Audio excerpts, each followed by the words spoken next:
How y'all doing? It's gonna be about Draymond Green, and I gotta ask what I thought about his antics and what have you.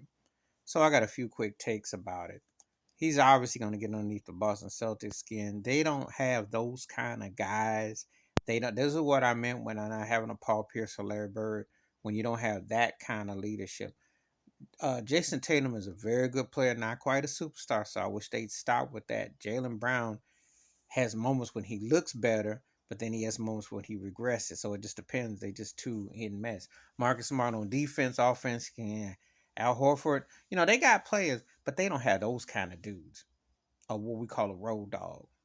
Even remember Jerome Williams with the Toronto Raptors in the 90 earlier O's was considered a pet bull. You always had that what I call that Rodman kind of dude. You know, Emil Carr would antagonize with Boston on the bench waving the towel. You always had the guy, Charles Oakley, protecting Michael Jordan breed. Remember when Larry Bird called the Celtics soft, and remember Kevin McHale clothesline Kurt Rambis? Those situations. Bill Laimbeer and Rick Mahorn, what they did with the Pistons, and that's where Rodman came from. You always had guys who would instigate to start things.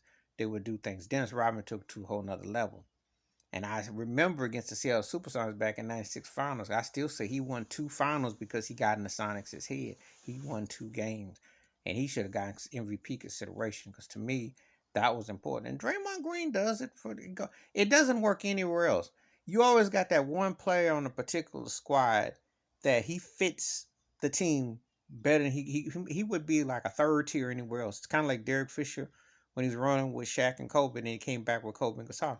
He didn't do much. He wasn't much but a bench player elsewhere. But he get with the Phil Jackson system, he was right in. It's like Teddy Bruschi with New England. There were other guys who played the position better, but he was the guy that fit in New England. And there's always like that, right? The Robert Ory's and guys know how to fit. Well, guys, I'm gonna stick to guys who play in a certain team concept. But he's like the dude that keeps.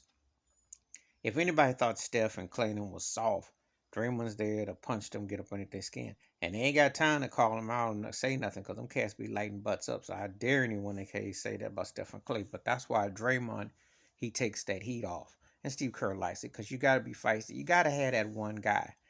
The antics be a bit much. It cost them a finals against Cleveland in 2016 when he got suspended.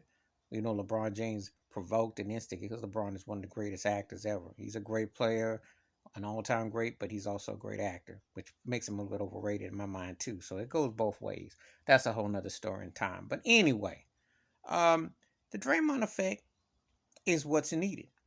You always got to have that villain. That's what makes a team compelling. It's like the dual personality Steph Curry, because one hand he comes off Mr. Humble as pie, and the next guy he's shimming and shaking and ego and all that. So it all depends. But that dual personality is what makes Golden State Golden State.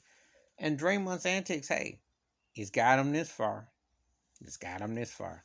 Their guys are a lot better than him, and in most situations, he'd be a third tier player at best.